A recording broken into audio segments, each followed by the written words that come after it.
Praise the Lord. நம் இயேசு கிறிஸ்து எப்படிப்பட்டவர் என்று நாம் தெரிந்து கொள்ள வேண்டும். அவர் தேவன் எல்லாவற்றையும் இல்லாத ஒன்றை உருவாக்கி கொடுக்கக்கூடியதான் தேவன். அதே நேரத்தில் தேவன் எல்லாருடைய பார்வைக்குமே அவர் தேவன் தான். ஒரு சில பேர் முன்னக்கூட்டி தெரிஞ்சிருக்கிறோம், ஒரு சில பேர் லேட்டாக புரிகிறோம், அவ்வளோதான் வித்தியாசம். அதனால் இவங்களோட அவங்க பெஸ்ட்டு, அவங்களோட இவங்க பெஸ்ட் அப்படிலாம் கிடையாது. ஆனால் தேவன் தெளிவாக சொல்கிறார் ரோமர் 10, யூதன் என்றும் கிரேக்கன் என்றும் வித்தியாசமே இல்லை,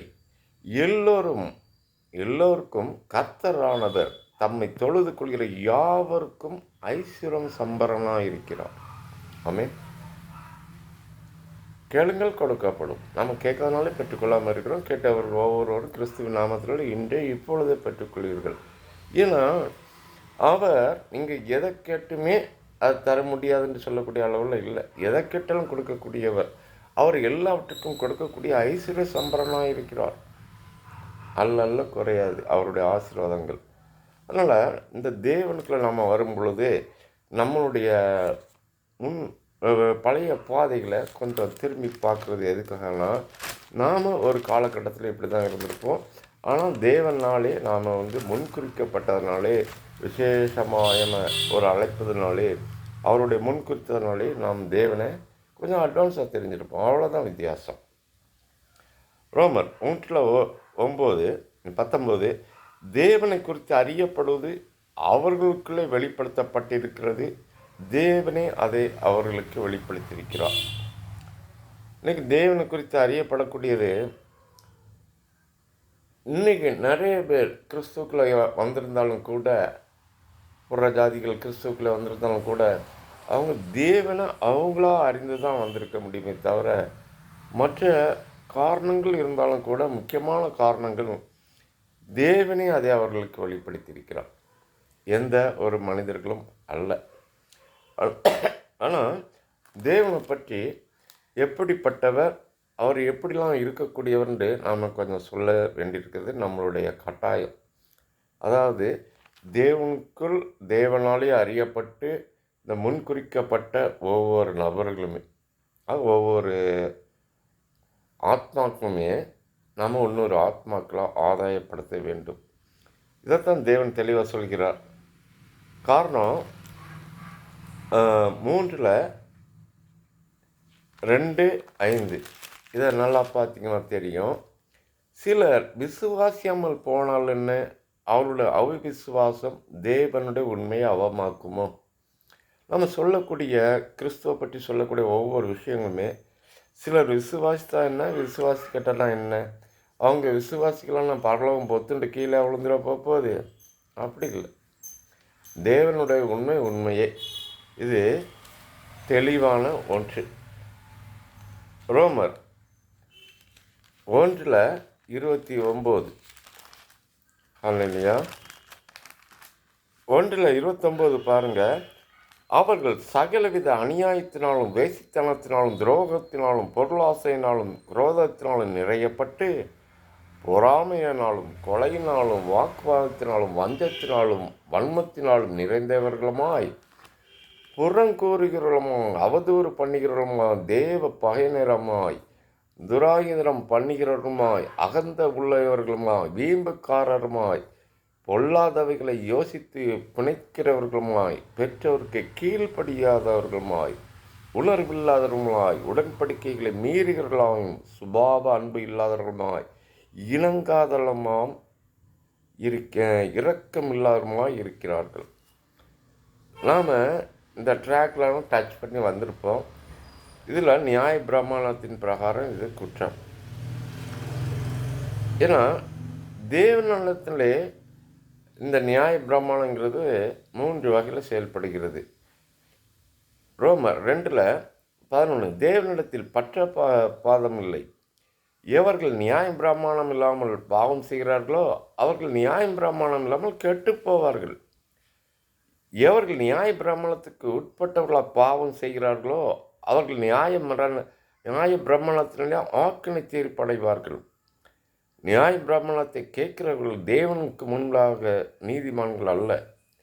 நியாய பிரமாணத்தின்படி செய்கிறவர்களே நீதிமான்கள் ஆக்கப்படுவார்கள். ஆமென். அதில் 15 வசனம், இந்த நியாய பிரமாணத்தை பற்றி தெரியாதவர்களுக்கு, அதாவது கிறிஸ்துவை பற்றி தெரியாதவர்களுக்கு என்று எடுத்து பார்த்தா மனசாட்சி பேசும். அதில் 15 வசனம், அவளுடைய மனசாட்சியும் கூட சாட்சி இடுகிறதுனால் குற்றமுண்டு குற்றமில்லை என்று அவளுடைய சிந்தனைகள் ஒன்றை தீர்க்கிறதுனாலும் நியாய பிரமாணத்துக்கேற்ற கிரியை தங்கள் இருதயங்களில் எழுதியிருக்கிறது என்று காண்கிறார்கள். ஆமென். நல்லா யோசித்து பாருங்கள். இதெல்லாம் நம்ம இந்த ட்ராக்லாம் தாண்டி வந்திருக்கிறோம். காரணம், அதில் 14 வசனம், ரோமர் 2:14, அன்றைய நியாய பிரமாணம் இல்லாமல் புறஜாதிகள் சுபாவமாய் நியாய பிரமாணத்தின்படி செய்கிற போது நியாய பிரமாணம் இல்லாத அவர்கள் தங்களுக்குள்ளே தாங்களே நியாய பிரமாணக்காரர்களாக இருக்கிறார்கள். இப்படி தான்.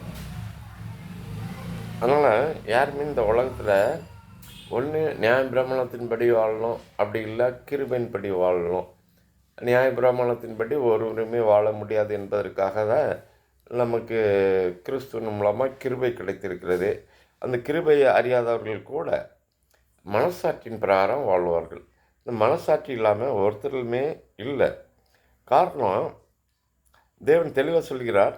ரோமர் 2:29, உள்ளத்தில் யூதனானவே யூதன் எழுத்தின்படி உண்டாகாமல் ஆவின்படி இருதயத்தில் உண்டான விருத்த சேதனம். இந்த ஆவின்படி நாம் தேவனுக்குள்ள இருக்கிறோமா? அதாவது நாம் அந்நிய மக்கள்கிட்ட உன்னிடத்தில் அன்பு கூறுவது போல் பிறரினிடத்தில் அன்பு கூறுவாயாக, ஒரே வேர்டில் முடியுது. இந்த கேரக்டரில் நாம் இருக்கிறோமா? இப்படி இருந்தால் இப்படிப்பட்டவனுக்குள்ள புகழ்ச்சி மனுஷனாலே அல்ல தேவனாலே உண்டாயிருக்கிறது. ஆமென். வசனங்கள் ஒன்று நம்ம ஒவ்வொருவருக்கும் கிறிஸ்துவின் நாமத்தில் கிரியை செய்வதாக. ஆமென். அப்போ நான் பிறரிடத்தில் உன்னிடத்தில் அன்பு கூறுவது போல பிறனிடத்தில் நீ அன்பு கூறுவாயாக. இப்படி நீங்கள் கூறினீர்கள் என்றால் அது எல்லாருமே சகோதரனாக பார்க்கும் பொழுது, சகோதரியாக பார்க்கும் பொழுது, உங்களுடைய எதை செய்தாலும் சரி அது உங்களுக்கல்ல அவர்களுக்கல்ல உங்களுக்கு செய்கிறீர்கள் என்று சொந்த கிரியைகள் மூலமாக அவங்களுக்கு எல்லாமே நன்மையை தான் செய்யணும். அது யாராக இருந்தாலும் சரிதான், எதிராளியாக இருந்தாலும் சரிதான். ஒரு கணத்தை அடித்தால் மறு கணத்தை காட்டு. இப்படிப்பட்டு நீங்கள் வாழ்க்கையில் வாழ்ந்து கொண்டு நிறைய தோல்விகளையோ இல்லாட்டி இரக்கங்களையோ ஒரு வகையான நிர்பந்தங்களையோ நீங்கள் சந்தித்து கொண்டிருந்தால் அது எல்லாம் கிறிஸ்துவ நாமத்தினாலே இன்று மாறும். காரணம், இப்படிப்பட்டவர்களுக்குள்ள புகழ்ச்சி மனுஷனாலே அல்ல தேவனாலே உண்டாயிருக்கிறது. அந்த புகழ்ச்சி எப்படி இருக்கும்னா, கிறிஸ்து நாமத்தினாலே சகல ஜனங்களை பார்க்கிலும் நீங்கள் விசேஷமாக இருப்பீர்கள். சகல ஜனங்களை பார்க்கிலும் நீங்கள் ஆசீர்வதிக்கப்படுவீர்கள். உங்களுடைய வழிபாதைகள் எல்லாம் உங்களுக்கான தேவ தூதர்கள் கிரியை செய்துட்ருப்பாங்க. இதன் பிரகாரம் இதுவரைக்கும் அவங்க வாழ்க்கையில், அதாவது கிறிஸ்துவுக்காக வாழ்ந்து கொண்டு இருக்கக்கூடிய யாராக இருந்தாலும் சரி தான், அது அடையாளம் பண்ணப்பட்டவர்களாக இருந்தாலும் சரி தான், அடையாளம் பண்ணப்படாதவர்களாக இருந்தாலும் சரி தான், முன்குறிக்கப்பட்டவர்களாக இருந்தாலும் சரி தான், அழைக்கப்பட்டவர்களாக இருந்தாலும் சரி தான், நீங்கள் தேவனுக்குள்ள உண்மையை வாழ்ந்து கொண்டு இருக்கும் பொழுது இந்த புகழ்ச்சியினுடைய ருசியை, இந்த பூலோகத்தினுடைய ருசியை இந்த பரலோகத்தில் நாம் கண்டிப்பாக பார்க்க முடியும்.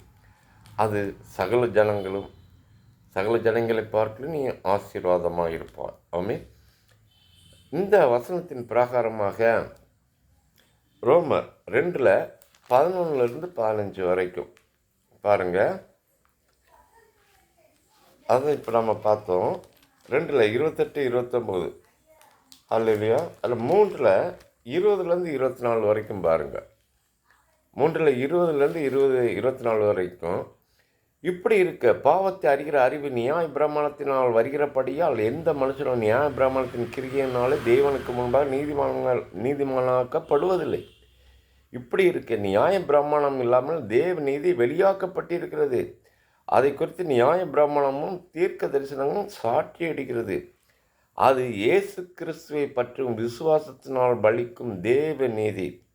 விசுவாசிகளை எவர்கள் மேலும் அது பலிக்கும், வித்தியாசமே இல்லை. அது யாராக இருந்தாலும் சரிதான்.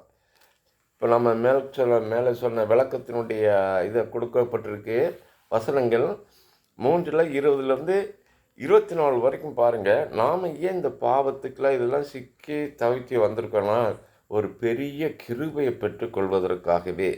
அதனால தான் 32 வசனம் ரோமர் 3:32, அது இயேசு கிறிஸ்துவை பற்றும் விசுவாசத்தினால் பலிக்கும் தேவ நீதியே விசுவாசிகளை எவர்கள் மேலும் அது பலிக்கும், வித்தியாசமே இல்லை. அல்லேலூயா. அப்போ தேவ மகிமை நம்ம மேலே கிறிஸ்து நாமத்தினால் இந்த வசனத்தின் பிரகாரம் கண்டிப்பாக நமக்கு கிரியை செய்யும். இது கிறிஸ்துவனுடைய ரத்தம். இதை விசுவாசத்தா என்ன, விசுவாசிக்கட்டா என்ன, தேவனுக்கு ஏதாவது லாஸ் ஆக போகுதா? நத்திங். விசுவாசித்தா நமக்கு பெனிஃபிட், விசுவாசிக்கலைன்னா நமக்கு தான் லாஸ். அதனால தான் இப்படிப்பட்டவனுக்குள்ள புகழ்ச்சி மனுஷராலே அல்ல தேவனாலே உண்டாயிருக்கிறது. இந்த விசுவாசம் நம்மக்கிட்ட இருக்கணும். ரெண்டாவது, நாம் ஏன் இந்த பாவத்துக்குள்ள வந்தோன்னு எடுத்து பார்த்திங்கன்னா 23 வசனம், எல்லோரும் பாவம் செய்து தேவ மகிமையற்றவர்களாகி. எப்படி? எல்லோரும் பாவம் செய்து தேவ மகிமையற்றவர்களாகி இலவசமாய் அவருடைய கிருபையினாலே கிறிஸ்து இயேசுவில் உள்ள மீட்பை கொண்டு நீதிமான்களாக்கப்பட்டிருக்கிறீர்கள். நீங்கள் எப்படி நீதிமான்களாக்கப்பட்டிருக்கிறீர்கள்? அவருடைய இரத்தத்தினாலே, அவருடைய கிறிஸ்துவனுடைய மீட்பினாலே நாம் நீதிமான்களாக்கப்பட்டிருக்கிறோம். அதில் 3 4 வரைக்கும் பாருங்கள் வசனம். அதில் 10 11 வரைக்கும் பாருங்கள். தெளிவாக உங்களுக்கு சொல்லப்பட்டிருக்கு. இப்படிப்பட்ட இலவசமாக தேவனுடைய கிருபை பெற்றுக்கொள்வதற்காகவே நம்ம நிறைய பாதைகளில் வழி தவறி வந்திருக்கலாம். ஆனால் இது தவறுன்னு சொல்லி நம்ம திருந்தி தேவனுடைய சிலுவையை நம்ம ஏற்றுக்கொண்டு தேவனுடைய வார்த்தையின் பிரகாரம் எல்லோரிடம் நம்ம அன்பு காமிக்கும் பொழுது தேவ மகிமை நமக்குள்ள கிரியை செய்யும். அந்த தேவ மகிமை நமக்குள்ள கிரியை செய்யும் பொழுது எல்லோரும் உங்களை உற்று பார்க்கும் பொழுது உங்களுக்குள்ளே கிறிஸ்துவை காண்பார்கள். அல்லேலூயா. இதை நம்ம வாழ்க்கையில் ஒரு ஸ்ட்ராங்காக பிடிக்கணும். அதில் தேவன் யூதருக்கு மாத்திரமா தேவன், புறஜாதிகளுக்கும் தேவன் அல்லவா? ஆம், புறஜாதிகளுக்கும் அவர் தேவன்தான். விருத்த சேதனம் உள்ளவர்களை விசுவாசத்தினாலும் விருத்த சேதனம் உள்ளவர்களை விசுவாசத்தின் மூலமாய் நீதிமான்கள் ஆக்கிற தேவன் ஒருவரே. இவர் தவிர வேறு ஒருத்தருமே கிடையாது. அப்படியானால் விசுவாசத்தினாலே நியாய பிரமாணத்தை அவமாக்கிறோமோ? அப்படி இல்லை, நியாய பிரமாணத்தை நிலைநிறுத்துகிறோம். எஸ், இதனுடைய தொடர்ச்சி நம்ம வருஷம் பார்ப்போம்.